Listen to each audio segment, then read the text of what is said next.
마태복음 5장, 6장, 7장은 예수님께서 제자들에게 직접 가르치셨던 산상수훈의 말씀을 가지고 있습니다.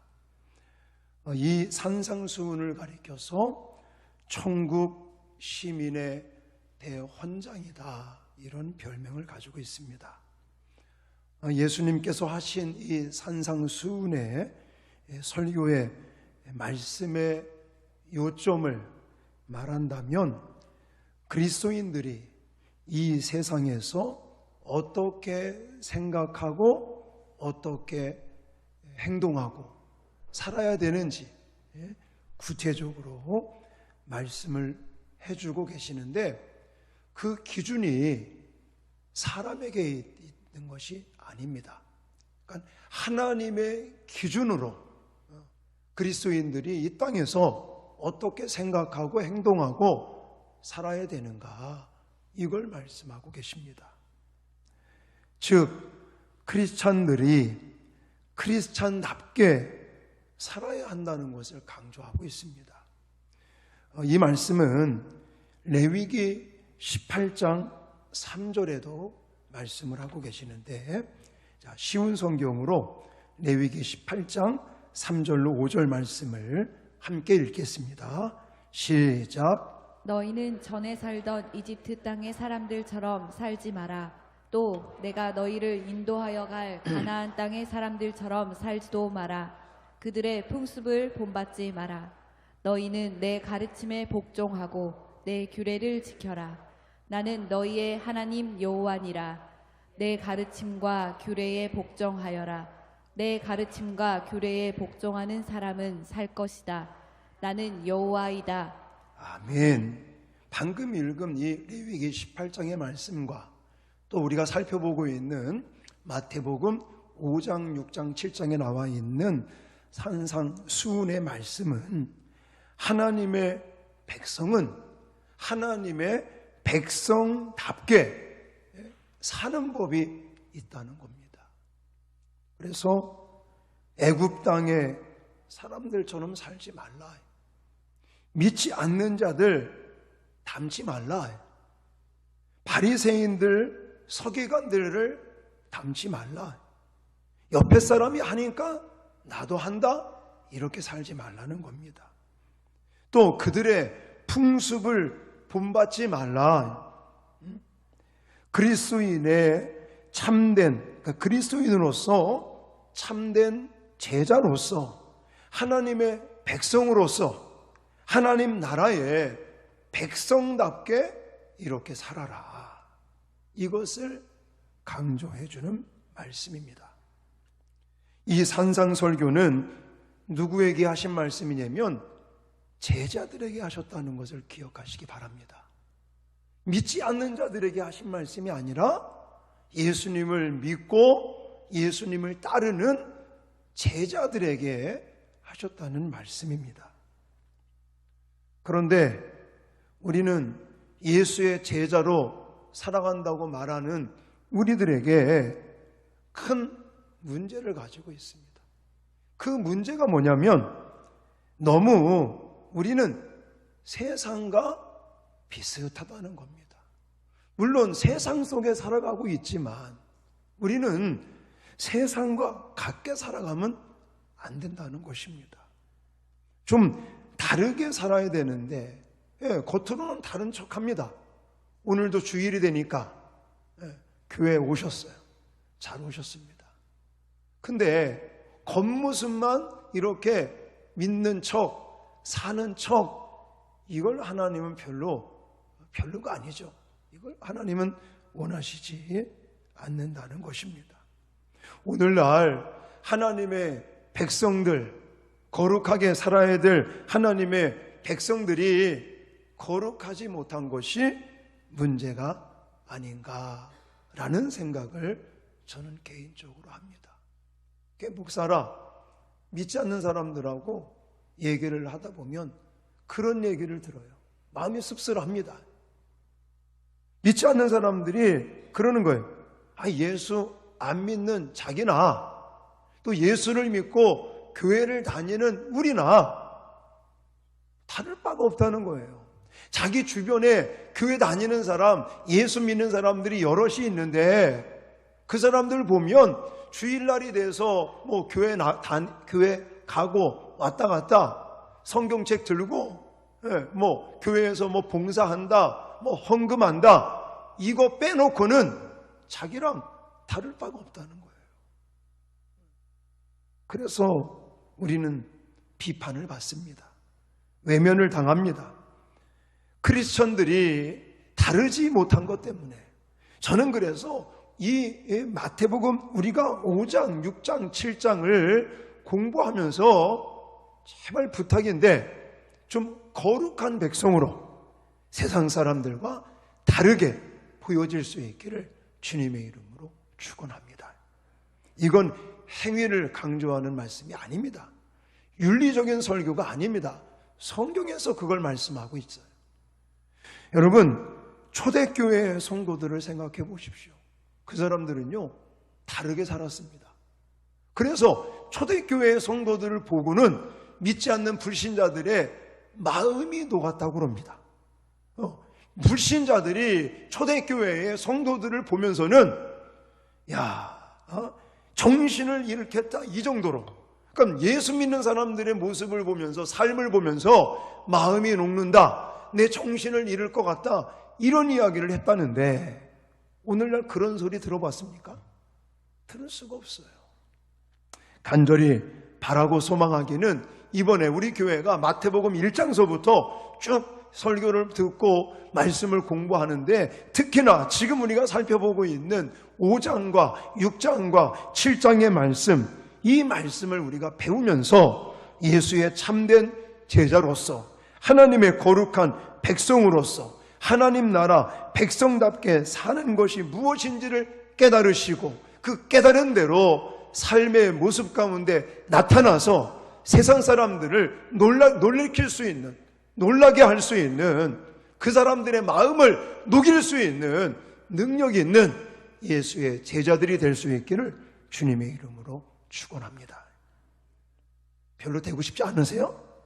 아멘을 안 해. 산상 설교 중에서도 이 마태복음 5장 1절부터 12절까지는 일명 팔복이라는 이름을 가지고 있습니다. 그래서 팔복, 그래서 우리가 하나하나 살펴보고 있는데, 지난주에도 말씀을 드렸지만 이 말씀을 엄밀히 따지고 보면 팔복이라는 그런 별명보다는 어떤 말이 좋냐면 크리스천이 갖추어야 할 8가지 모습, 이게 낫습니다.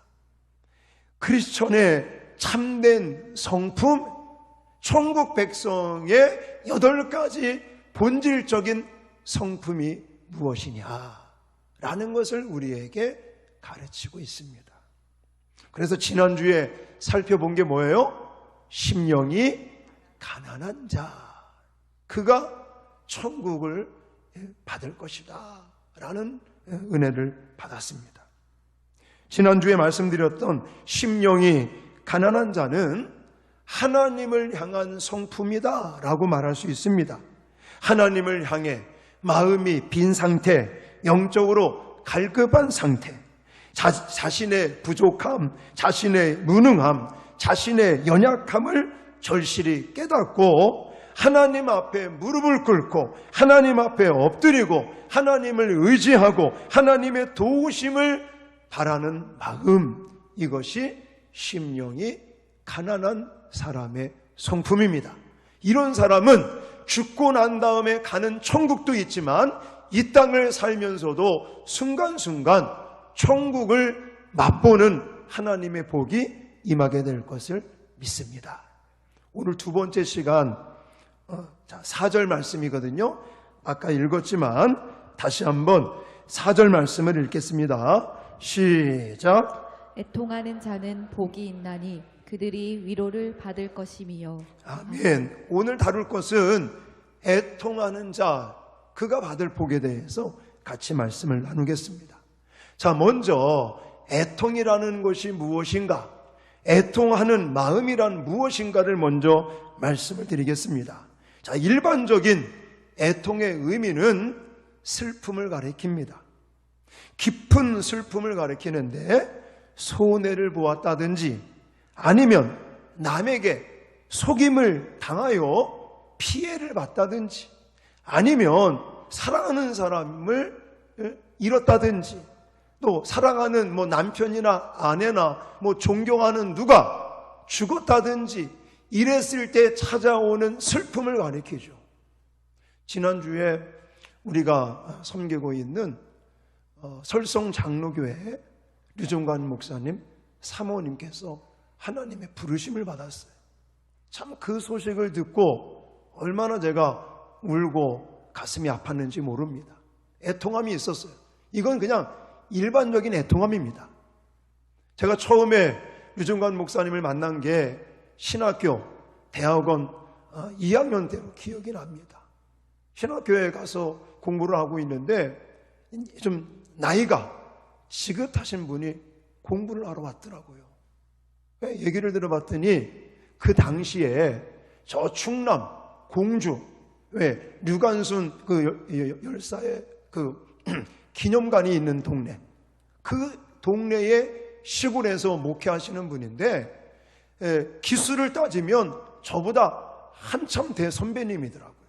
저는 19기로 학부를 졸업했는데 그 목사님은 그 당시에 목사 안수도 받았고 이제 옛날에는요 그냥 신학교 4학년만 졸업을 해도 목사 안수를 줄 때가 있었거든요. 우리 때는 대학원 과정 또 3년을 해야 되고 막 이랬지만 그 당시에는 그냥 옛날에는 신학교 4년만 공부해도 목사 안수를 받으신 거예요. 그리고 목회를 하시다 보니까 공부를 더 하고 싶은 마음이 생긴 거죠. 그래서는 이제 신학교에 다시 들어오신 거예요. 공부할 필요가 없는데. 그래서는 같은 반에서 공부를 하는데 그렇게 성품도 좋으시고 또 성실하시고 근면하시고 그 시골에서 목회하신다는데 굉장히 좀 은혜가 되더라고요. 그래서 친해지게 됐고 그 다음에 나중에는 경기도 이천 설성면이라고 하는 곳으로 또 가셔서 개척을 하고 교회를 하신다고 그래서 그때 청년들과 학생들을 데리고 여름 성경학교 해준다고 가서 사모님을 뵀더니 사모님이 젊으신데 신부전증이라고 하는 지병이 있으시고 투석을 해야 되고 건강이 너무 안 좋으신 거예요. 그래서는 그때 사모님을 뵙고 또 그 시골에서 목사님하고 같이 피아노를 잘 쳐서가 아니더라고요. 치는 사람이 없으니까 그냥 사모님이 띵까띵까 하면서 이러면서 시골에서 목회하시는 그 사모님, 그리고 가끔씩 소식을 전하고 했던 그 사모님이 소천하셨다는 비보를 들으니까 얼마나 가슴이 찢어지고 아픈지. 이런 슬픔은 그냥 일반적인 애통이라고 말할 수 있습니다. 그런데 성경에서 말하는 애통은 그런 애통이 아닙니다. 이런 인간적인 애통이 아니라 이 영적인 애통으로서 자기 안에 있는 죄와 허물을 목격하면서 죄의 삭은 사망이요 또 죄의 결과는 심판이요 그래서 하나님의 진노가 있음을 깨닫고 그로 인해서 슬퍼하고 괴로워하고 회개하고 통회하는 것이 바로 애통이라는 의미인 것입니다. 하나님과 인간 사이를 갈라놓는 게 뭐예요? 죄죠. 그 죄악 때문에 인간의 나약함과 허물 때문에 내가 지은 죄, 내가 안고 있는 허물, 이 죄악으로 말미암아 내 영혼이 심히 괴로워하고 슬퍼하고 철저히 통회하고 회개하는 그래서 눈물을 흘리며 정말 하나님 앞에 거룩하고 신성한 슬픔의 마음을 갖는 것을 가리켜서 애통이다 이렇게 말하는 거예요. 이런 사람의 대표적인 사람이 누구냐면 바울이라고 말할 수 있습니다. 바울이 죄가 많은 사람이 아니거든요. 굉장한 영적인 사람이고 이 바울이라고 하는 경우는요 정말 죄하고 무관하게 살았다라고도 말할 수 있는 사람인데, 이 바울이 로마서 7장에 가니까 이렇게 고백을 합니다. 같이 읽겠습니다. 7장 19절 24절 시작. 내가 원하는 바 선은 행하지 아니하고 도리어 원하지 아니하는 바 악을 행하는도다. 오호라, 나는 공고한 사람이로다. 이 사망의 몸에서 누가 나를 건져내랴. 아멘. 지금 바울이요, 비탄의 그런 이런 고백을 하고 있잖아요. 돈이 없어서 슬픈 게 아닙니다. 바울이 사랑하는 사람을 잃었기 때문에, 자기가 가지고 있었던 소중한 것을 빼앗겼기 때문에 아니에요. 바울은 세상의 권력이나 명예 때문이 아니에요. 바울이 지금 깊이 슬퍼하는 것은 하나님 앞에서 하나님의 말씀대로 제대로 살지 못하고, 하나님께서 말하시는 그 진리를, 그 선을 내가 행하고 싶은데도 불구하고 온전하게 그것을 행하지 못하는 자신의 죄된 모습을 느끼면서, 자신의 그런 죄성을 또 허물을 발견하고, 원치 않는 죄에도 어쩔 수 없이 이 죄에 얽매여 살아가고 있는 자신을 발견하면서 슬퍼하고 비탄해하는 이런 모습이 바로 애통이다라는 것입니다. 여러분, 이 애통은요, 거룩한 슬픔, 신성한 슬픔이다, 이렇게 말할 수 있는 것이죠. 근데 이런 애통의 사람이 자기의 죄만 가지고, 자기의 허물만 가지고 애통해야 하지 않습니다. 참으로 애통해야 하는 사람은 물론 자기 죄와 허물로 인하여 애통하는 것도 있지만 더 수준이 있거든요. 어떤 수준이 있느냐? 다른 사람의 죄 때문에, 다른 사람이 지금 보이고 있는 허물 때문에 애통해야 하는 거예요. 대표적인 사람이 누구냐면 예레미야 선지자 같은 사람입니다. 우리가 마태복음 이거 보기 전에 예레미야 봤었잖아요. 그때요, 제가 얼마나 많이 말씀을 드렸습니까? 이 예레미야 선지자는 무슨 선지자라고 그래요? 눈물의 선지자라고 그래요. 예레미야 자기 자신이 지은 죄 때문에 그러는 게 아닙니다. 자꾸만 지금 죄악 가운데 멸망해가는, 지금 망해가는 조국을 보면서, 동포들을 보면서 민족애라고 하는 그런 마음을 가지고, 결국은 지금 이 나라가 망해져 가고 있는 이 죄악이 나의 죄악이다라는 그 마음을 가지고 예레미야가 눈물을 흘리며 하나님께 기도하는 선지자였기 때문에 눈물의 선지자다, 이렇게 우리가 말을 하는 것이죠. 자, 또 한 분이 계신데 바로 예수 그리스도께서 그런 분입니다.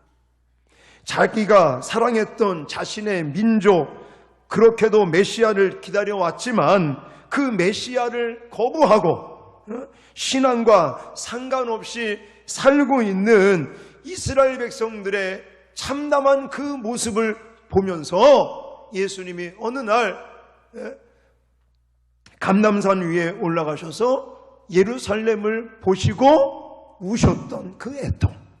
그래서 마태복음 23장 37절에 예수님은 이렇게 애통해 하시며 통곡하셨던 것을 볼 수가 있죠.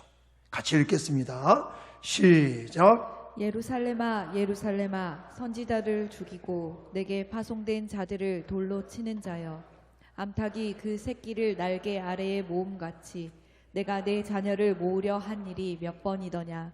그러나 너희가 원하지 아니하였도다. 아멘.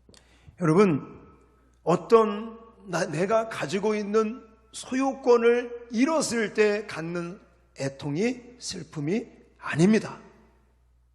우리가 하나님 앞에 나의 부족함을 발견할 때마다, 또 주님의 거룩하심 앞에 내 모습이 발견되는 그 순간마다 우리는 그 하나님의 뜻을 떠나 그분의 기대에 부응치 못하고 살아가고 있는 나의 모습을 보면서 슬퍼하는 것.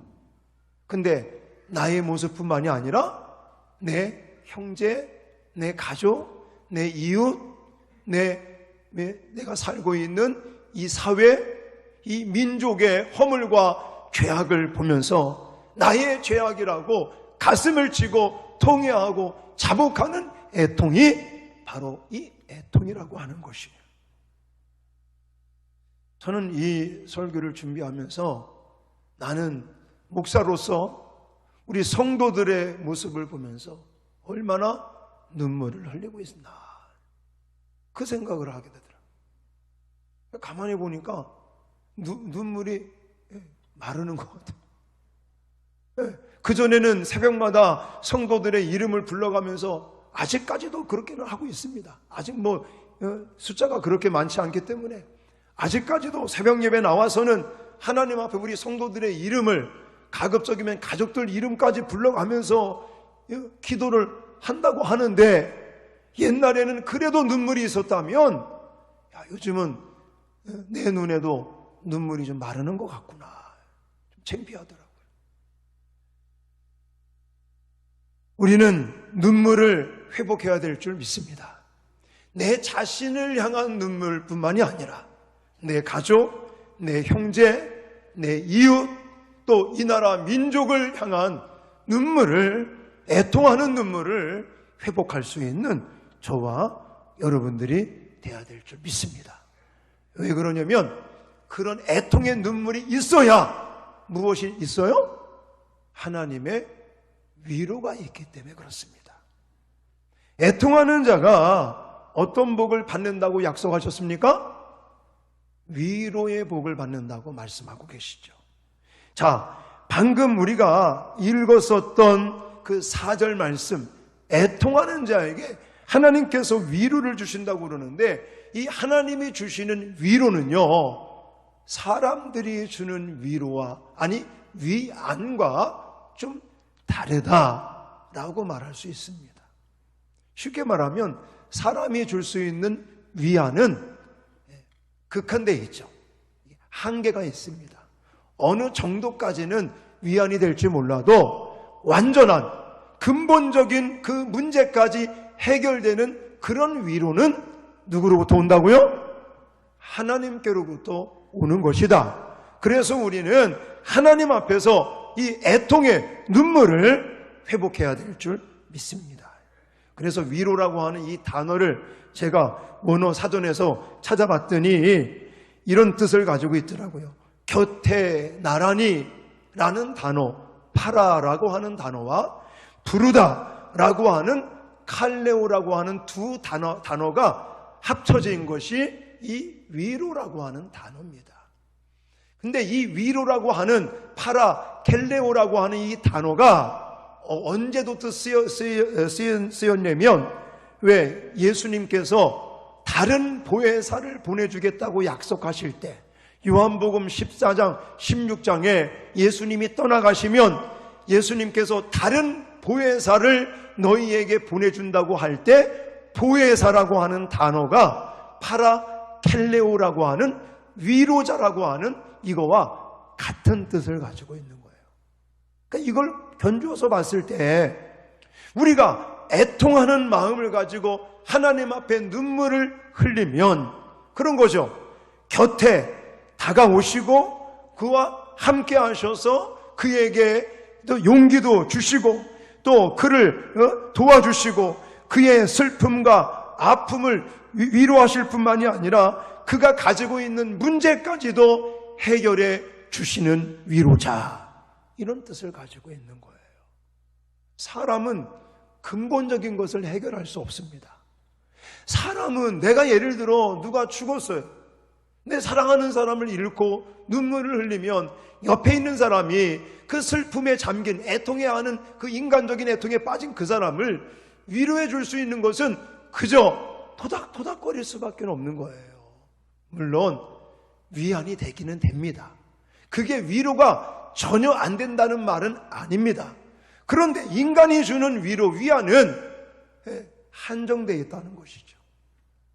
그러나 하나님께서 우리에게 주시는 위로는 우리의 모든 그 힘이 되어 주시고, 또 직접 그 하나님께서 성령으로 우리 안에 오시고 우리와 함께 하시고 우리에게 용기를 주시고 우리에게 지혜를 주시고 어떠한 난관이나 어려운 일들도 극복할 수 있는 힘까지 주시는 위로가 하나님의 위로인 것을 믿으시기 바랍니다.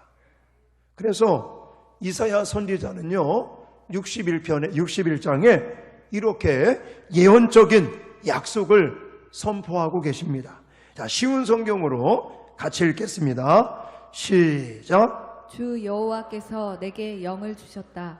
여호와께서 내게 기름을 부으셔서 가난한 사람들에게 기쁜 소식을 전하게 하셨다.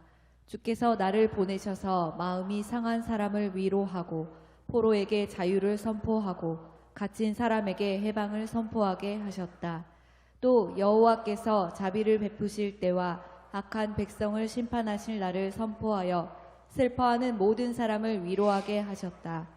여호와께서는 시온에서 슬퍼하는 사람들에게 죄를 뿌리는 대신 왕관을 씌워주며 슬픔 대신 기쁨의 기름을 발라주며 절망 대신 찬양의 옷을 입혀주실 것이다.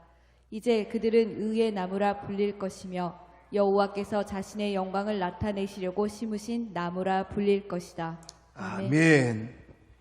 이 이사야 선지자가 예언적인 약속으로 하나님은 우리를 위로하시는데 어떻게까지 위로하시느냐? 3절에 보시면 시온에서 슬퍼하는 자들에게 무엇을 주신다고요?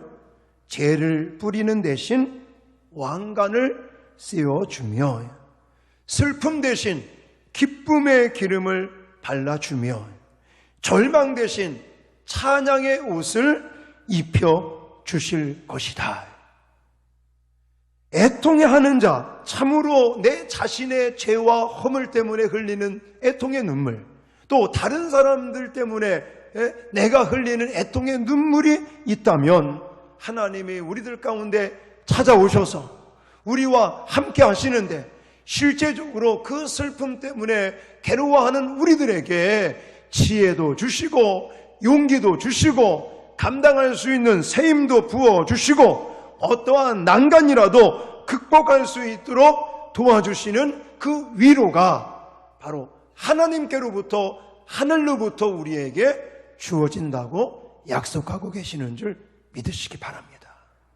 그래서 우리가 애통하는 자가 되어야 되는 거예요. 애통하는 마음을 가져야 되는 거예요. 그렇다면 숙제는 그거죠. 어떻게 애통하는 마음을 가질 수 있을 것인가. 물론 오늘 본문에 그것을 직접적으로 다루고 있지는 않습니다. 그런데 우리가 보건대 이 애통해 하는 사람은 어떻게 애통하는 사람이 될 수 있을까? 애통하는 사람이 되는 방법을 저는 성경을 연구하고 지금까지 신앙생활을 하면서 정의로 내린 것은 그겁니다. 하나님의 거룩을 갈망하십시오. 할렐루야. 우리가 하나님의 거룩을 갈망하면 애통하는 사람이 될 수 있다는 거예요. 여러분, 왜 그런 거 아니면 우리는 행복을 찾아 살아가는 사람들이 아닙니다. 우리는 거룩을 추구하는 사람들이에요. 왜 그러냐? 하나님이 거룩한 분이기 때문에. 여러분, 아까도 제가 말씀을 드렸죠? 불신자들과 우리와 다르다고 하는 게 있어야 되지 않겠습니까? 예수를 믿고 하나님의 자녀로 백성으로 살아간다고 말하는 우리들이 이제 믿지 않는 사람들과는 뭔가 차원이 다른 삶을 살아야 되는데 그 이유는 하나님의 거룩한 백성이기 때문에 그렇다는 것이에요. 하나님의 거룩한 백성으로서 저와 여러분들은 예수 믿지 않는 사람들과 같이 행복한 삶을 목표로 삼으시면 안 됩니다. 아니, 하나님은 우리에게 복 주시기를 원하시고, 근데 우리가 행복한 삶을 추구하면 안 된다는 것은 문제가 있지 않나요? 예, 문제가 되지 않습니다. 왜 그런 거 하냐면 행복이라고 하는 것은 사람들도 추구할 수 있는 거예요. 자, 믿지 않는 자들도 행복한 삶을 원합니까? 원하지 않습니까? 원합니다. 그래서 오늘 어버이날도 날이기도 하고 또 석가탄일인가 그거잖아요. 그래서 많은 사람들이 지금 절에 가서 연등 달고 빌고 행복하기를 추구하고 있어요. 근데 우리도 믿지 않는 자들과 똑같이 그런 행복한 삶을 추구한다면 다를 바가 없다는 거예요. 우린 거기서 한 단계 좀 수준 높은 어떤 삶을 살아야 되느냐? 거룩한 삶을 살아야 된다. 우리 삶의 목표가 행복한 삶이 되지 말고 그건 당연히 오는 거고 우리는 거룩한 삶을 삶의 목표로 삼아야 될 줄 믿습니다. 왜 그런가 하냐면 행복이라고 하는 단어가 해피니스라는 단어를 영어로 쓰고 있잖아요. 근데 이 해피니스라는 단어가 본래 해픈이라는 단어에서 유래가 된 단어입니다. 그러니까 해픈이라는 단어가 뭐예요? 우연히 돈을 벌게 되었다. 우연히 출세하게 되었다. 하다 보니까 재수가 좋아서 이렇게 됐다라고 말하는 거거든. 우리는 그런 행복이 아닙니다. 여기 오늘 본문에서 말하는 이 복이라고 하는 애통하는 자가 복을 받는데 위로의 복을 받는다는 이 단어도 해피니스를 쓰지 아니하고 영어 성경을 보면 블레싱이라는 단어를 쓰고 있어요. 이 블레싱이라고 하는 단어는 블리드라고 하는 단어에서 나온 단어인데 이 블리드라는 단어가 무슨 뜻이냐면 피를 흘리다라는 뜻을 가지고 있어요. 이건 무슨 말이냐면 진정한 하나님의 축복이라는 것은 사람의 노력에 의해서 재수가 좋아서 이루어지는 게 아니라 위로부터 하나님께로부터 은총으로 받는 것이 축복이라는 것입니다. 근데 우리가 하나님에게 복을 받는 근거가 바로 예수 그리스도의 피 흘림을 통해서 하나님과 우리와의 관계가 이제 아버지와 아들의 관계로 바뀌어졌기 때문에 당연히 하나님께로부터 아버지께로부터 우리는 받는 것이죠. 우리 막내 아들이요 어린이날 됐다고 선물 사놓으라는 거예요. 이제 몇 번 안 남았다고. 4학년, 5학년, 6학년 3번밖에 안 남았으니까 이번에는 내가 원하는 선물을 사달라. 그래서 사줬어요. 거금 10만 원짜리를 사줬어. 오메 그냥 사놓으라고 막. 자기 이제 중학교 제가 가면 이제 누나가 중학교 가서 어린이날 졸업했거든. 자기도 이제 몇 번 안 남았다고 내가 원하는 선물 해달라고 해줬어요 그냥. 여러분 이런 거예요. 하나님과 우리와의 관계가 아버지와 자녀 이런 관계이기 때문에 예수 그리스도께서 흘리신 그 피의 공로로 말미암아 우리가 자녀가 되었고 내가 우연히 재수 좋아서가 아니라 하나님 아버지께서 우리에게 내려주시는 그 은총과 복을 받는 겁니다. 할렐루야.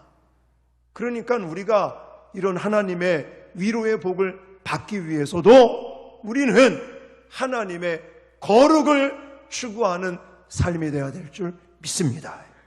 주께서 거룩하신 것처럼 우리가 거룩해지기를 갈망하십시오. 그러면 우리가 애통하는 자가 되는 것입니다. 죄의 유혹을 뿌리치려고 몸부림을 치시고 나를 구원하신 주님의 그 십자가를 생각하면서 거룩하신 하나님의 모습을 닮아가고자 하는 하나님의 거룩을 추구하신다면, 갈망하신다면 우리 또한 정말 애통하는 자가 될 수 있고 애통하는 자로서 하나님의 위로의 복을 받을 수 있다는 것을 믿으시기 바랍니다. 여러분, 애통하는 마음은 영적인 애통이라고 말씀을 드렸습니다.